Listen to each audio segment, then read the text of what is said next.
Hello everybody and welcome to Bear Beer Reviews. For today's little delectations we have a beer from Cantillon, my favourite little sour producer, and this is Saint-Gilloise.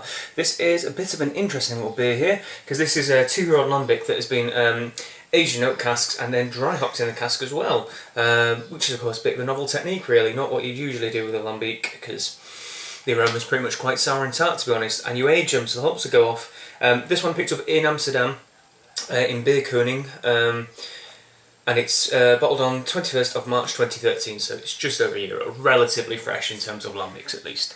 So let's pour out a little glass of this, if I can, into this tiny little flute. And there is a lot of effervescence, so I'm not holding up to camera, but there's a lot of effervescence going on there. And it is, because they're giving it a nice gentle pour, relatively clear. It's quite clear that. I mean, I'm sure all the shrub is at the bottom of the bottle because I've been storing this one upright, but there's a lot of carbonation going on the inside there, tons and tons of it. It's a lovely twingy apricot colour, kind of it's a vibrant yellow bordering on apricot, kind of just getting there really. The head's kind of dissipating quite quickly, but we'll get in those in a second. I'm just see what percentage it is. It's 5%, so it's not particularly high in terms of alcohol either. So let's get in there and get a nose on this little beauty. Interesting. It has quite a fusty hop note, a little bit of the oxidised hops, which is interesting. Kind of cheesy, cardboardy smell, which is novel. It's interesting, but it certainly fits in with the lambic style.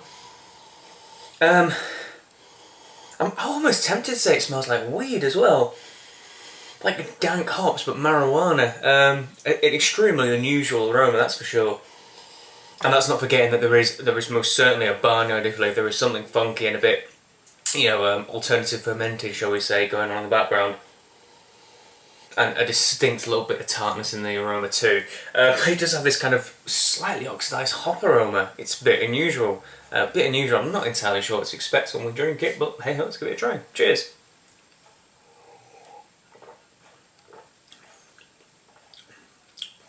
It's got a very light body. That carbonation, there's a lot of carbonation going on. It was quite champagne-esque on the tongue. Fizzled away like no one's business.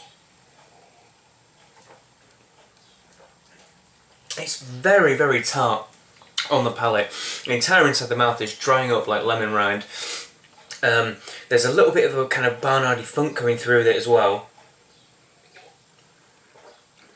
And I'm tempted to say it's quite juicy.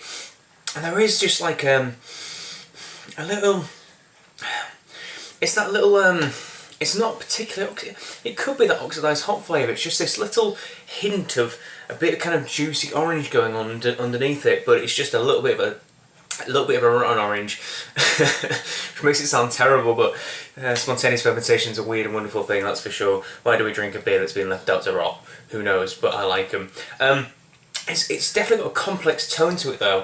It's like, the more I leave it and the more it kind of develops in the palate afterwards, and it's still going, it's very intense flavour and it just lasts. It becomes more and more grapefruit-like, the sweetness kind of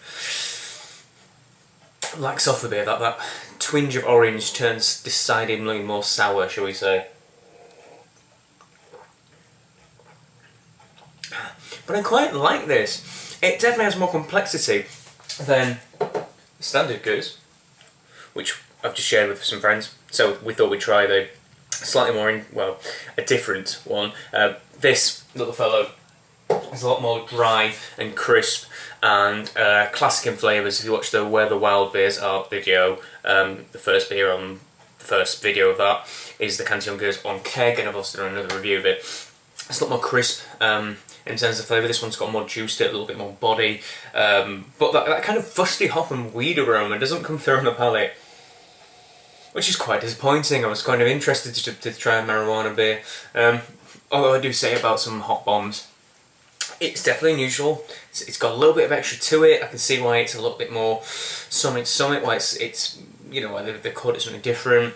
2 years age, and it's definitely got a distinctly sour and tart note. The funk doesn't come through as much. You're getting more acetic notes with it because it's unblended. I'm assuming it's a 2-year-old one. And like, I do like it, I really do like it. I don't think it's the most fine-tuned and rounded Cantillon that I've had though. But I still think it's a very nice one. I'm probably going to give this an 8.5 out of 10. It's not my favourite, it's a bit unusual as you can tell, but it still makes me smile, makes me go, ooh, this is interesting. But I don't think you'll see me drinking it too often. I'm definitely glad I bought it though. I'm glad I'm going to share it now with some friends, just to see what they think after we've had the standard classic, and see what they think, see what their opinions are on it. But yeah, thank you for watching. Please like, favourite, comment and subscribe. Until the next baby review, everyone. Cheers.